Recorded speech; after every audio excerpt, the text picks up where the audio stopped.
Hi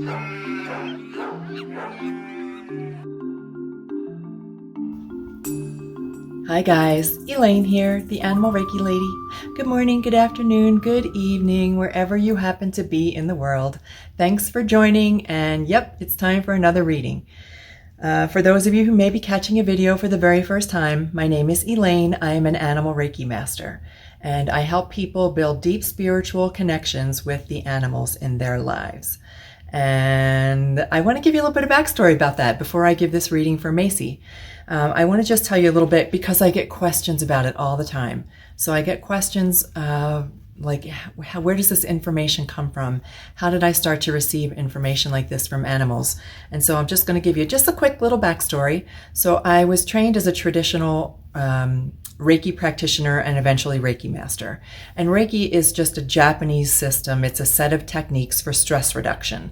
And when we work with humans, it's just placement of hands, and it helps people to rebalance and harmonize, get rid of the stress, just relax, so that their body can do what it knows how to do, which is heal. And I began practicing with animals, I don't even know how many years ago. I realized that I was being called to work with animals in this way.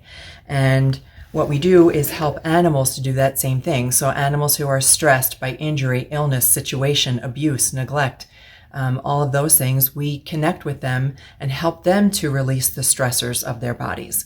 And I do it through meditation. That's how I was trained. And meditation can take many forms, but I quiet my mind and I open my heart and I go into a meditation. And I do this because when you think about animals, wildlife, animals in zoos, any animal in captivity, animals who have been through a surgery, injured, abused, neglected, they don't respond well to touch. And so I use meditation as a way to connect with them. Just because I cannot touch them doesn't mean they can't benefit from stress reduction and from balancing and allowing their bodies to harmonize and understand that they're safe and loved and secure. We use meditation and compassion. And as I began meditating with animals, I began to receive intuitive insights, is what I would call it. I had a sense of knowing about certain things, and I got a strong sense it was coming from the animals I was working with. And then I began to be called, and not everybody does this who practices Reiki, but I felt a calling to work with animals who were in transition. So animals who were ready to cross either from terminal illness or aging or whatever the condition may be, but they were ready to cross. And as I started working with them in transition, I began to receive those same types of intuitive hits from the other side. And I began to realize that I did realize that just because they didn't stop existing just because they left their physical body. I realized that their existence simply changed. And part of the message that I want to share with you today is that one of the reasons we feel so sad and in such grief is because we are looking for our pets in all the wrong places. And this is what Macy specifically had to share with me that I want to share with you. But first, I always try to ask for some type of evidence. And I ask for information that their human companion can relate to so that this message carries even more meaning. And then I ask for information that is meant for all of us. And Macy just crossed. Macy crossed in the middle of the night. And she came to me as I went into my meditation. I invite whichever animal would like to join me, I invite into my space. Sometimes I invite a specific animal. This morning I went into the meditation and Macy came in clear as a bell. And she had so much to share. So I kind of got off track there, but anyway, I think I did justice to how I get this information, where it comes from. So for Macy's mama, these are some things I asked for, specific things, something specific, and the things that immediately came up was the color orange. And these don't always have meaning they have no meaning for me, and I hope that they have meaning for you. And sometimes the meaning shows up later, like you might say, don't get it. But then 2 days from now you go, oh yeah, that's right. Anyway, the color orange came up, immediately got the sense of orange and a strong sense of a little girl. And I tried to get clarification on the little girl, and I know that her name is Amy, and it's spelled like the French way, Aimee. Amy is what I kept getting, this Amy. sense of a little girl, and I didn't know if that's a little girl who's with you currently, or if Amy is, that's how she kept saying it to me, if Amy is where Macy is now, like her new family that she's with. But I did get, again, with that French spelling, I also got a French word. I got parlez-vous français. Came out of nowhere, parlez-vous français? And in my mind, no parlez. So then what else did I get? A dandelion. Not just a dandelion, I got the puff. You know, what do you call that? That all the little white things that float off into the air. I got the dandelion puff and carrots and a garden. And did Macy love to hang out in the garden? I don't even know what Macy looks like, because this came to me so early in the morning, and the person who reached out to me, I don't even have a picture of Macy, but I immediately had a sense of who Macy was. And I can't even picture her now in my mind. I just hold her spirit in my mind. So, but I'd love to get a picture. Okay, so we have little girl Amy speaking French. There's one, okay, so I wrote this down so fast in the morning while it was still dark, and I can't read what this says. A-N, yes, that's why. Don't know what that means, but I'm going to tell you the rest of the message that Macy had to share with me. And this is for everybody, that we're looking for our pets in all the wrong places, that we are looking for our animal companions where they used to be, where they were, instead of looking for them where they are now.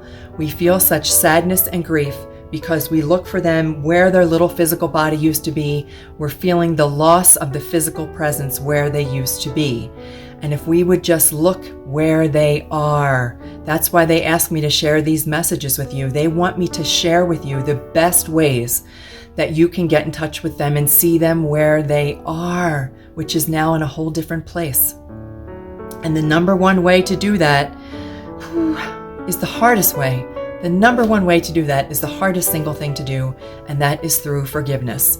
So I happen to know that Macy, a hard decision. Macy was suffering from a terminal illness, but her mama had to make a very hard decision about helping her to transition.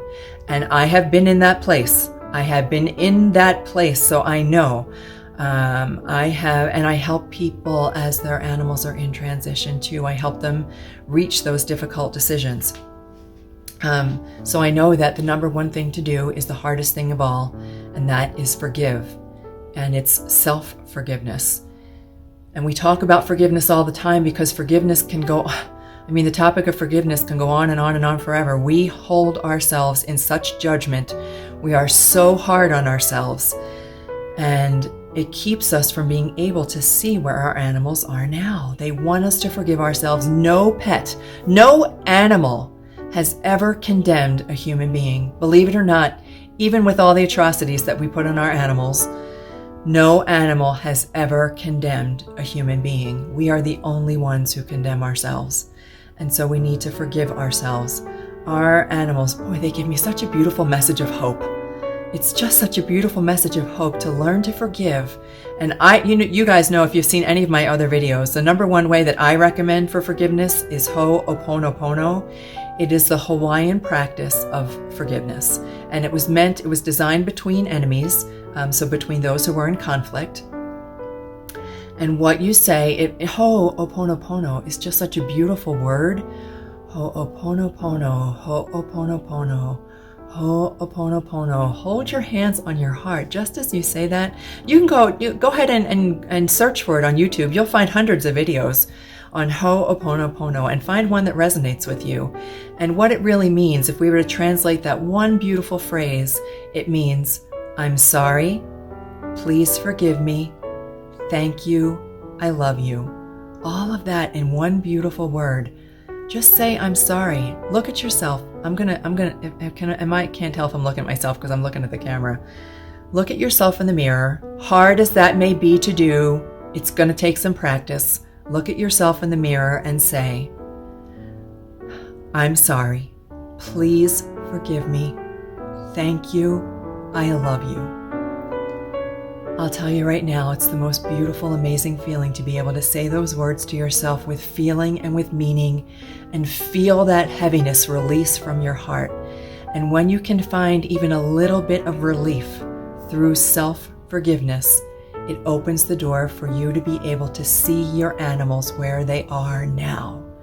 So instead of looking for them in the past, look for them where they are now, and they'll begin to play with you. They'll begin to show you. They'll begin to leave little signs. You'll find little kibble laying around here or there, or you'll hear their name again and again and again.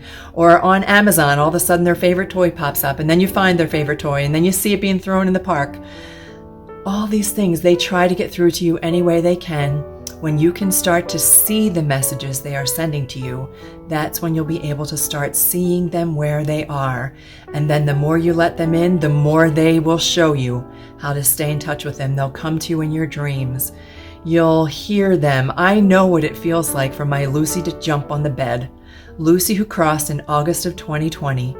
It's a really unusual feeling when I'm laying there just drifting off to sleep, and she was a large girl. I feel her jump on the bed. And it fills my heart with gratitude to know that she is still with me, and to know that our existence doesn't end. That's the other thing Macy had to share with me. Macy was sharing with me that the fear we hold is for us. We fear that when our existence ends, when the lights go out, that they're out forever. And Macy wants us to know that is not true, that there is absolutely life on the other side. The other side doesn't even exist. It's everywhere. And they want us to let go of that fear, that personal fear that it's the end.